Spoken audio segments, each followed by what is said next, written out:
Daniel chapter 2. In the 2nd year of the reign of Nebuchadnezzar dreamed dreams, wherewith his spirit was troubled, and his sleep brake from him. Then the king commanded to call the magicians, and the astrologers, and the sorcerers, and the Chaldeans, for to show the king his dreams. So they came and stood before the king. And the king said unto them, I have dreamed a dream, and my spirit was troubled to know the dream. Then spake the Chaldeans to the king in Syriac, O king, live forever. Tell thy servants the dream, and we will show thee the interpretation. The king answered and said to the Chaldeans, The thing is gone from me, and if you will not make known unto me the dream with the interpretation thereof, ye shall be cut in pieces, and your houses shall be made of dunghill. But if ye show me the dream and the interpretation thereof, ye shall receive of me gifts and rewards and great honor. Therefore show me the dream and the interpretation thereof. They answered again and said, Let the king tell his servants the dream, and we will show the interpretation of it. The king answered and said, I know of a certainty that you would gain the time, because ye see the thing is gone from me. But if you will not make known unto me the dream, there is but one decree for you. For ye have prepared lying and corrupt words to speak before me, till the time is changed. Therefore tell me the dream, and I shall know that ye can show me the interpretation thereof. The Chaldeans answered before the king and said, There is not a man upon the earth that can show the king's matter. Therefore there is no king, lord, nor ruler that asks such things at any magician or astrology or Chaldean. And it is a rare thing that the king requireth, and there is none other that can show it before the king, except the gods, whose dwelling is not with flesh. For this cause the king was angry and very furious, and commanded to destroy all the wise men of Babylon. And the decree went forth that the wise men should be slain. And they sought Daniel and his fellows to be slain. Then Daniel answered with counsel and wisdom to Arioch, the captain of the king's guard, which was gone forth to slay the wise men of Babylon. He answered and said to Arioch, the king's captain, Why is the decree so hasty from the king? Then Arioch made the thing known to Daniel. Then Daniel went in and desired the king that he would give him time, and that he would show the king the interpretation. Then Daniel went to his house, and made the thing known to Hananiah, Mishael, and Azariah his companions, that they would desire mercies of God of heaven concerning this secret, that Daniel and his fellows should not perish with the rest of the wise men of Babylon. Then was the secret revealed unto Daniel in a night vision. Then Daniel blessed the God of heaven. Daniel answered and said, Blessed be the name of God forever and ever, for wisdom and might are his. And he changeth the times and the season. He removeth kings and setteth up kings. He giveth wisdom unto the wise, and knowledge to them that know understanding. He revealeth the deep and secret things. He knoweth what is in the darkness, and the light dwelleth with him. I thank thee and praise thee, O thou God of my fathers, Thou hast given me wisdom and might, and hast made known unto me now what we desired of thee, for thou hast made known unto us the king's matter. Therefore Daniel went in unto Arioch, whom the king had ordained to destroy the wise men of Babylon. He went and said unto him, Destroy not the wise men of Babylon. Bring me in before the king, and I will show unto the king the interpretation.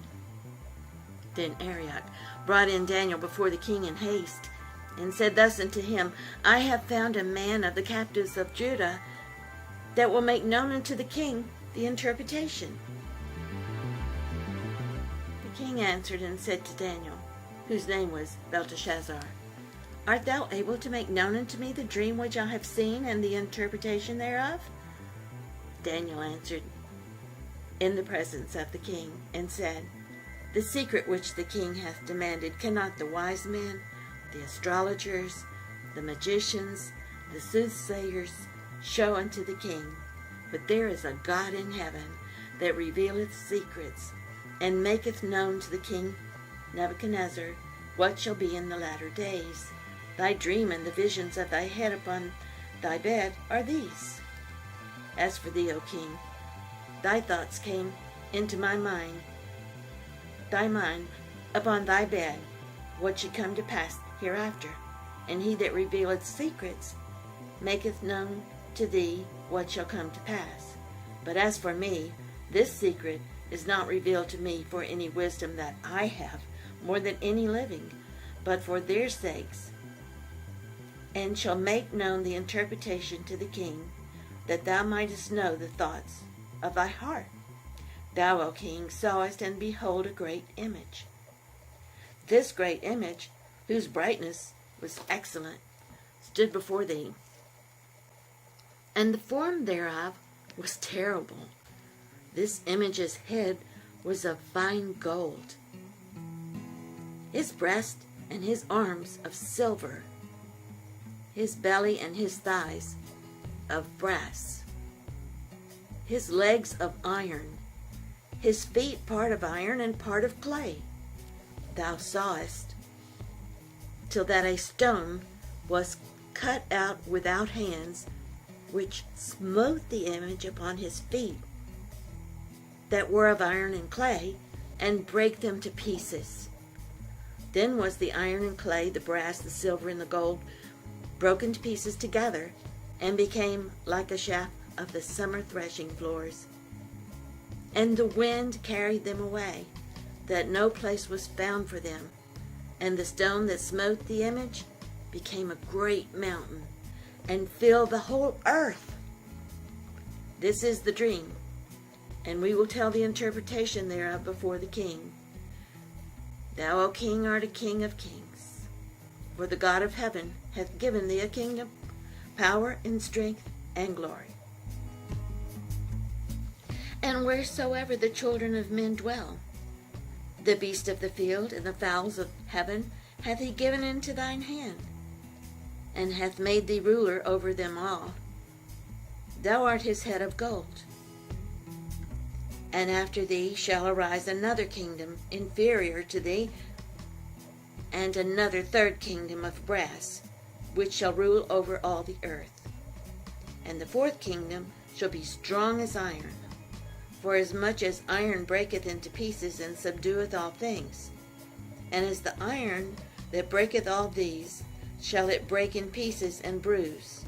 And whereas thou sawest the feet and toes part of potter's clay, and part of iron, the kingdom shall be divided, and there shall be in it of the strength of the iron, for as much as thou sawest and the iron mixed with the miry clay.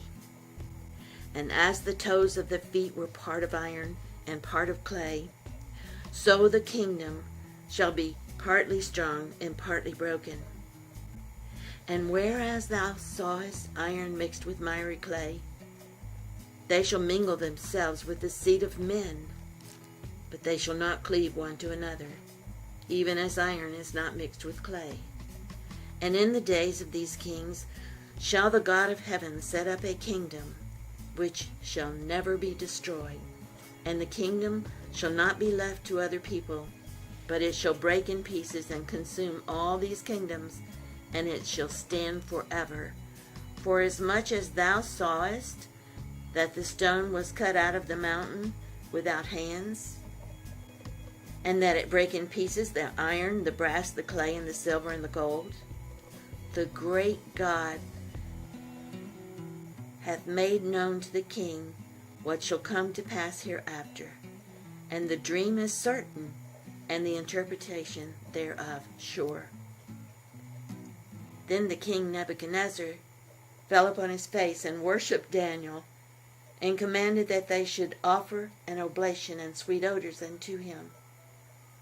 The king answered unto Daniel and said, Of a truth it is that your God is a God of gods, and a Lord of kings, and a revealer of secrets, seeing thou couldst reveal this secret. Then the king made Daniel a great man, and gave him many great gifts, and made him ruler over the whole province of Babylon, and chief of the governors over all the wise men of Babylon. Then Daniel requested of the king, and he set Shadrach, Meshach, and Abednego over the affairs of the province of Babylon, but Daniel sat in the gate of the king.